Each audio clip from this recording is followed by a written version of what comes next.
Thanks for listening and enjoy the show. In the top 43 naturopaths worldwide, and he is one of the only naturopathic doctors who combines naturopathic medicine, functional medicine, homeopathy, Gestalt psychotherapy, EMDR, family constellations, and A Course in Miracles to help with anxiety, depression, chronic illness, weight loss, childhood trauma, and ancestral trauma.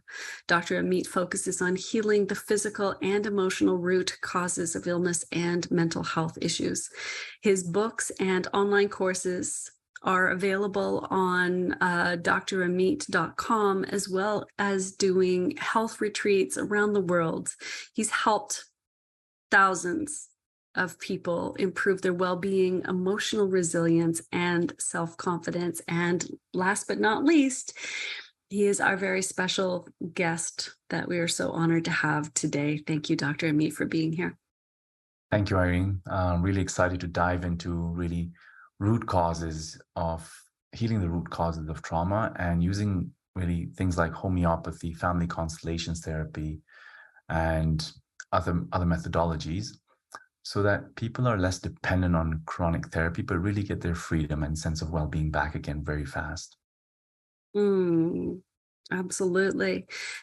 Dr. Ameet, one question that I love to ask each of my experts is there a journey that you've been on? I always find that there's always been something that catalyzed your shift into this path of helping people with mental health, with trauma, and would you be willing to share yours?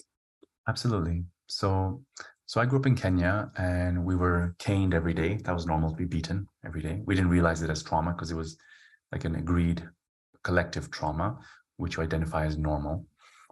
And then I was sent to boarding school, so a lot of abandonment issues. And then you go through multiple breakups and, some stresses with authority, things like that. And it hurts your nervous system. It destroys your confidence, your self-esteem, but you think it's normal. You think it's your normal personality. And then I went to naturopathic college in Toronto, and I started learning about all the beautiful remedies, including homeopathy, which we're going to talk about today, on how to heal the mind and body together. And by mistake, quote unquote, I entered the Gestalt Institute, so psychotherapy school. Didn't realize what I was getting into.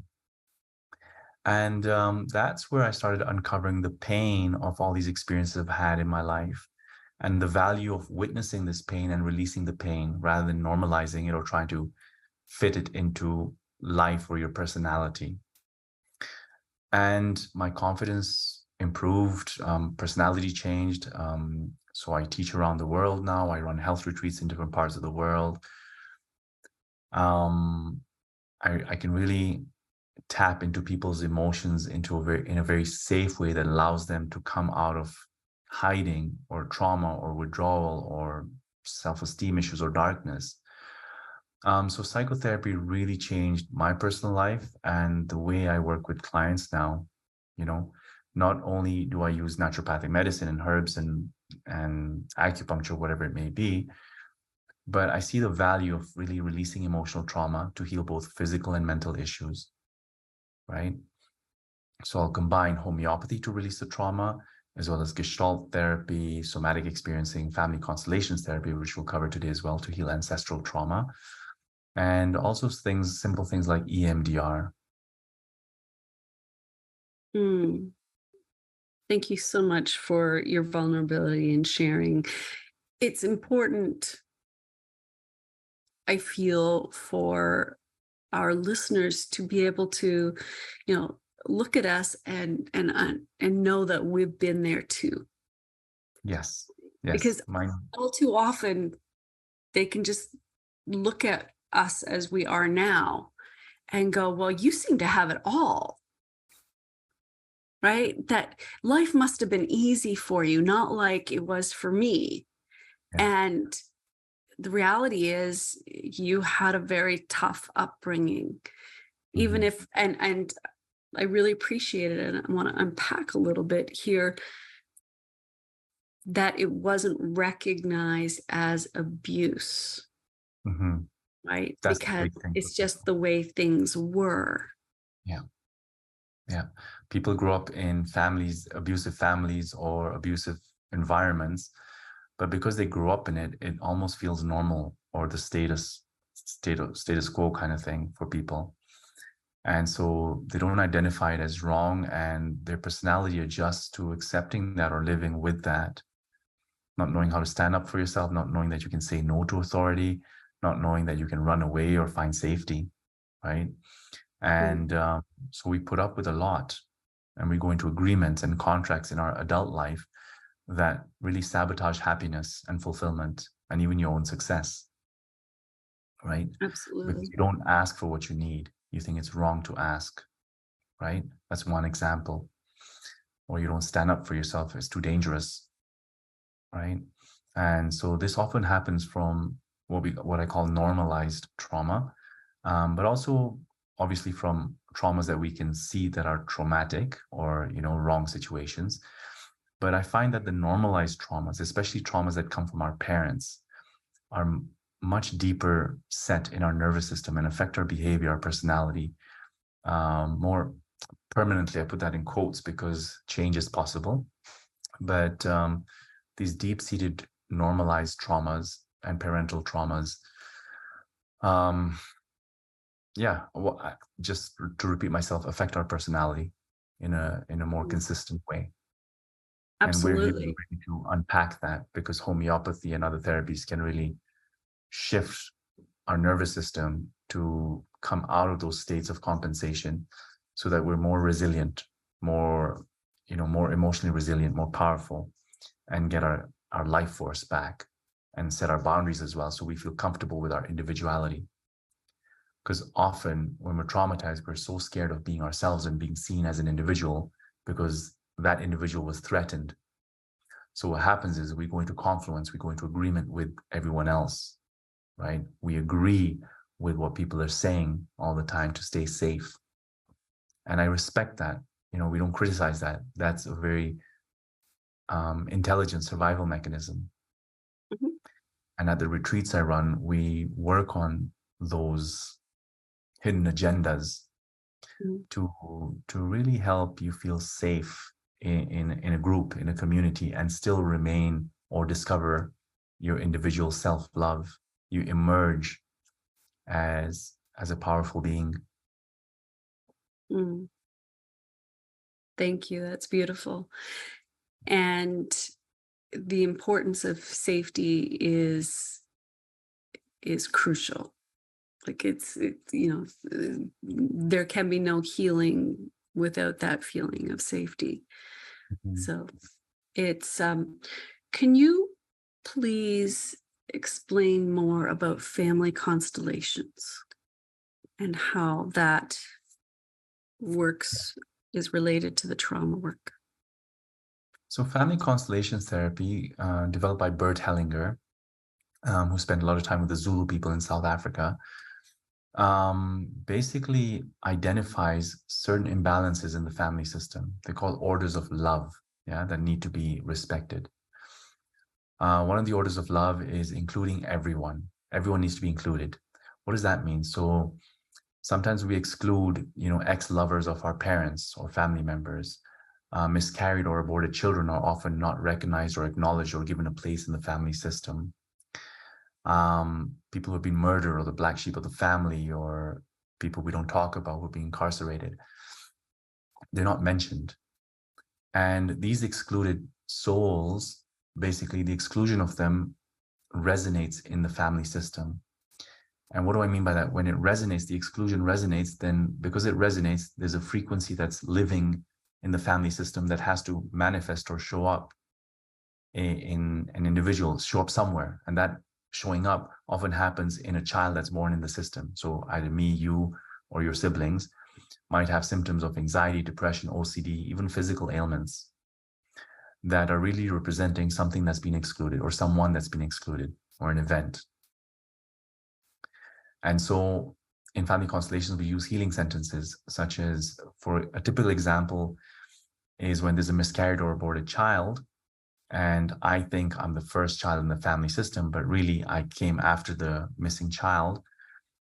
I will often feel a sense of anxiety and stress because I'm kind of trying to live my role and fulfill the role of a first position child, which is not really mine. I know it sounds a bit ooh, but when you try this sentence, if you have a miscarried child in the family, if you can say to your parents, dear mom and dad, you know, please see me as the second child. And dear sibling, I've missed you. I recognize you as the first one. And I take my place as the second one. I give you back your position as the first.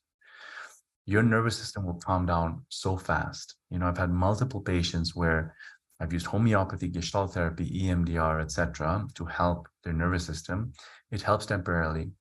But after we do a family constellations session, boom, the symptoms change much faster and much more permanently because we've treated the root cause.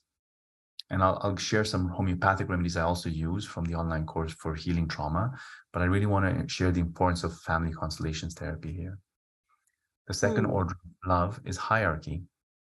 If you have parents who are abusive to each other, for example, we often side with the abused parent.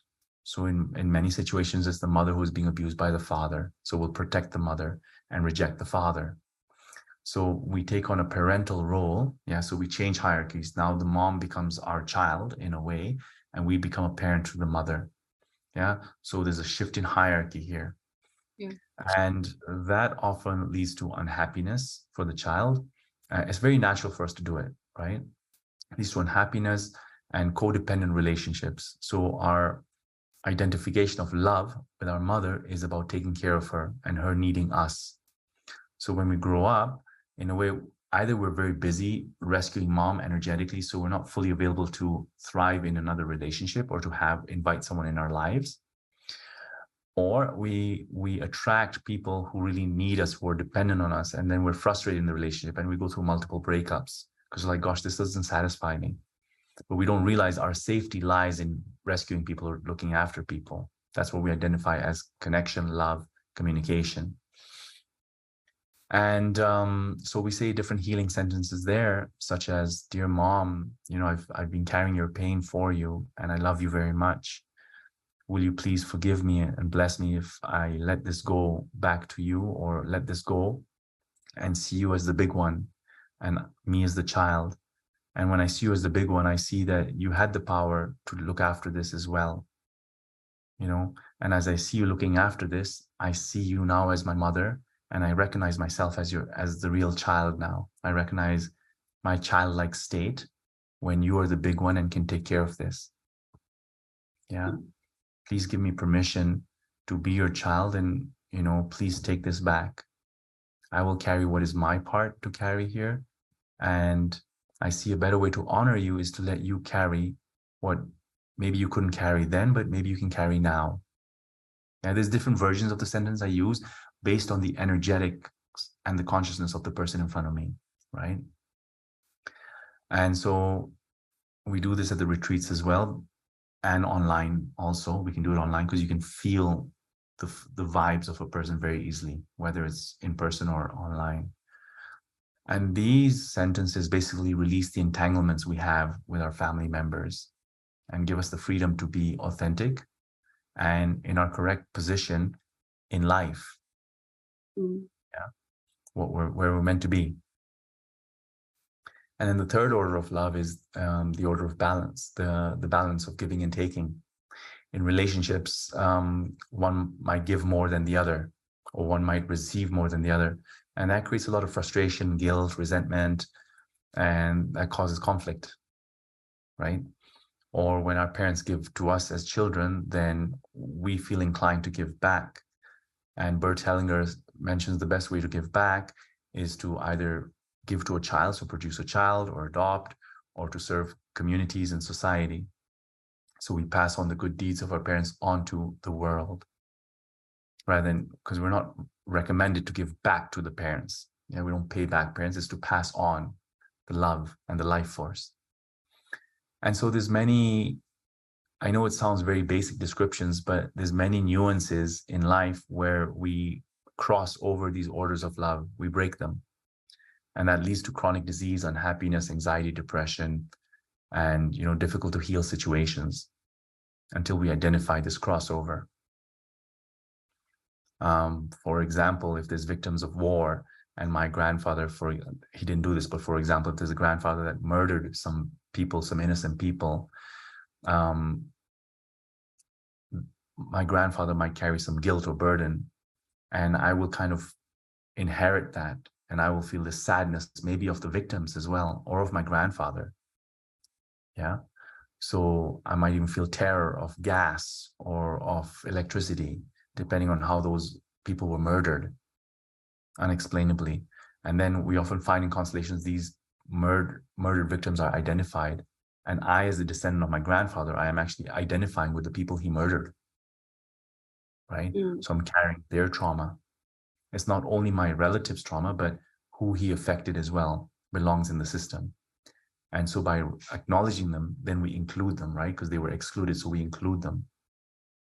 And then by acknowledging them that what is theirs, please forgive me as I give this back to you, or I leave this with you and my grandfather. It's not mine to carry for my grandfather what he did to you. Then you restore a bit of balance for your own life and for your children. So family constellations is very important also to heal the future of you and your children. Very, very important.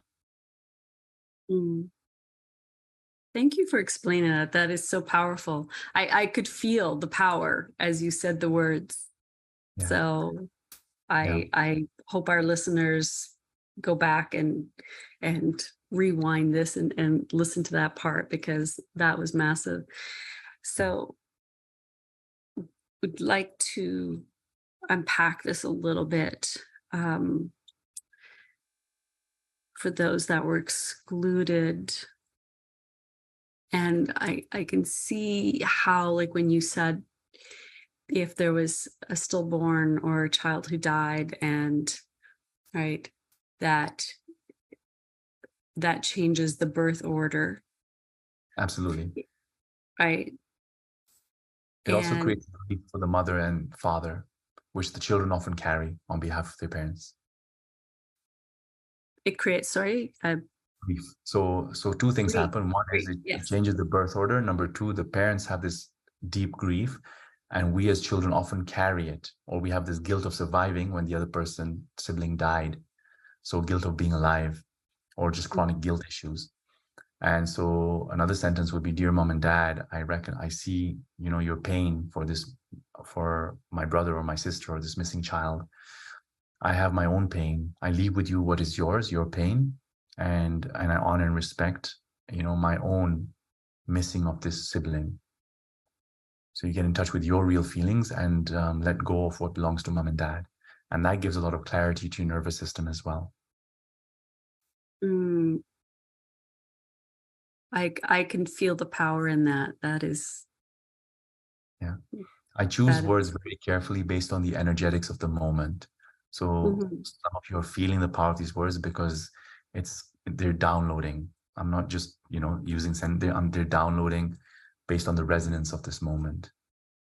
Oh, absolutely. Believe me, I'm like, as you're talking, I'm literally like playing it through in, my own life, how that has, between, even though I'm the youngest of 6, and you'd think that it wouldn't matter so much.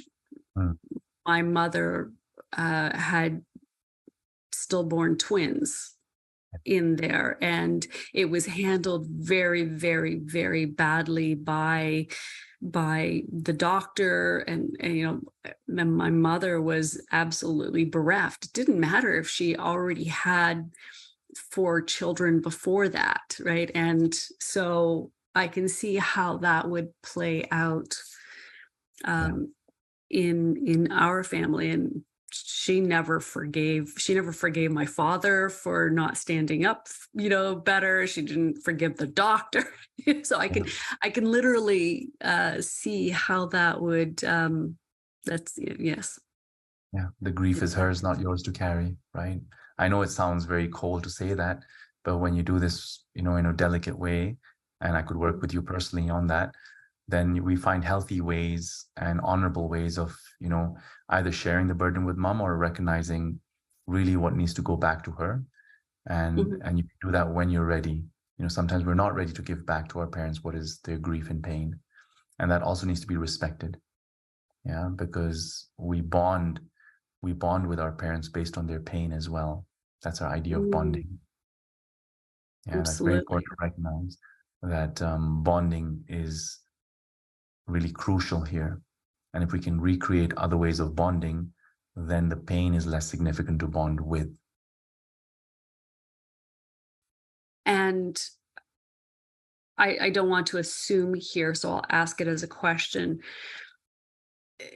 These statements will work whether or not you say them to the person physically or whether you say it to them energetically, like if they've passed on or if you still don't feel safe to say it to them, even if they're still alive.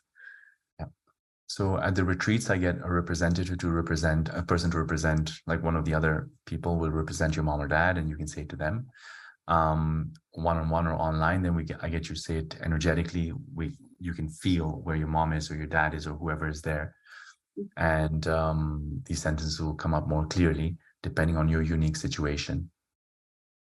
So yes, to answer your question, you don't have to say it to that exact person. You can say it to a representative or energetically out aloud by thinking about the person.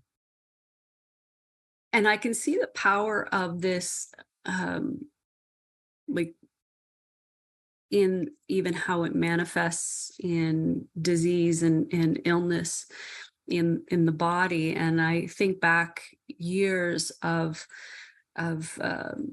working in physical practice, and people would come in with severe, complicated, say, pain. And I learned a long time ago, before I ever, just from working with clients, that my conservative estimate was that at least 95% of chronic pain was actually mental, emotional, spiritual, energetic pain. Yeah. And that was before I ever read the work of Dr. John Sarno or any of the other brilliant minds in there. And I finally just got to the point where somebody would come in and want to work with me. And I'm like, unless you're ready to work on this, this, and this, I'm not, I'll refer you to somebody else, because I can't feel like ethical and just ignoring the root cause. Ignoring the root cause. And that's what I even do that for cancer and diabetes and arthritis. Not only pain, there's root causes, emotional as well as ancestral root causes of other physical ailments.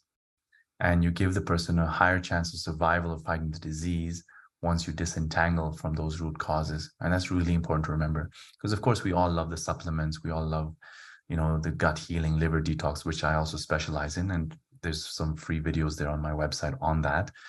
But it's super important to go to the emotional root causes of many of these manifestations. Thank you. The second level, the hierarchy, where the child becomes the parent, takes on the protective role. Yeah. And as you said, that's a codependent relationship that can carry forward into, savior syndrome. Yeah. Where you in some cases, save others, right? Yeah, in some cases for sure. And also resentment against dad. Yeah. Because mom was hurt by dad, I reject dad, and I often see that causing immune system problems, liver issues, liver stagnation issues when we reject our father. And also not open to fully receiving love, because you're basically rejecting half your life force, right? And many of us have very abusive parents, very abusive, and it's sometimes it's not possible to open up to that abusive father or abusive mother. And I totally respect that, right? So we go very slowly at the retreats, very slowly, and feel what your nervous system is ready to tolerate or to witness. Yeah. But often our rejection or hate for a parent belongs to the other parent, the victimized parent. And when you ask the victimized parent, dear mom, please bless me and give me permission if I look towards dad, if I look at dad and receive some of his love or receive some of his life force inside of me, so I don't have to block it anymore. I don't have to deny it anymore. The amount of energy you'll feel flowing back in your nervous system is unbelievable. You know, people with burnout really need to look at this, because sometimes burnout is caused by really denying half our life force from one of the parents.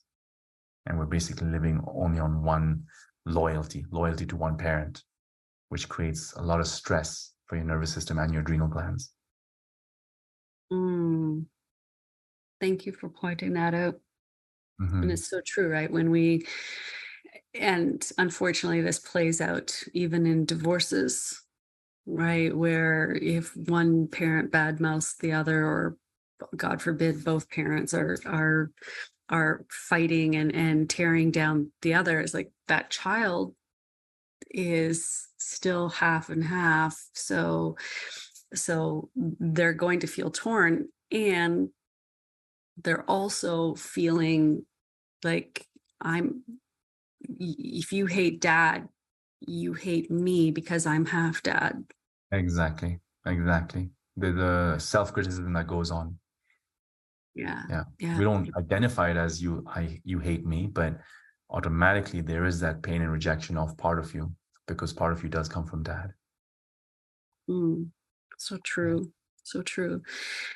There's so much more. Like, you have so many tools and resources that we could talk much longer. Is there one thing that you would like to leave our listeners with? Absolutely. So this ancestral trauma and chronic trauma causes a fight or flight response in the body, leads to adrenal fatigue, and that leads to anxiety and depression. So I cover a lot of homeopathic remedies, as well as how to heal inflammation and toxicity, which also burns out your nervous system and causes chronic disease. I cover that in some free videos and a full online course on drameet.com. The links will be there. It's drameet.com. Why I'm bringing this up is because a lot of people are only doing therapy, but they're not healing their gut and their liver and adrenal system for mental health. Or other people are only doing, supplements, but not healing trauma. And so this course helps you to heal your gut, your liver. There's tons of emotional healing exercises, as well as very powerful homeopathic remedies to heal anxiety, depression, and trauma, which act faster than just only doing therapy ongoing. Yeah, because homeopathy encompasses the type of trauma and all your symptoms, and that one remedy can really dissolve a lot of energetic imbalance. Okay. And there's a beautiful emotional healing exercise that I'd love you to look at, which helps you give permission to your nervous system to really feel those vulnerable feelings you don't want to feel. And it's called, it's safe to feel this way or that way once in a while. You'll see it when you go to the website. It's like video number 4 or something. So I hope that helps. Right after this. Yeah, I hope that helps with healing your mind and body together, not just separately. Thank you so much for taking the time out and of your day and really providing some answers that our listeners may not have heard before, because I learned today. So I appreciate you so much. And again, I have a feeling that we are going to have many more conversations in the future, and so that we can bring more of your wisdom to our listeners. Thank you. Thank you.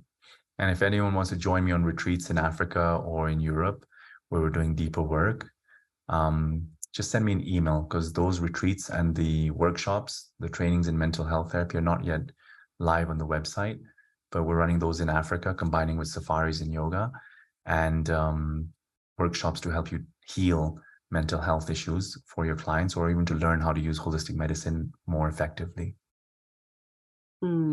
Wonderful. Thanks so much. Thank you. Thank you, Irene.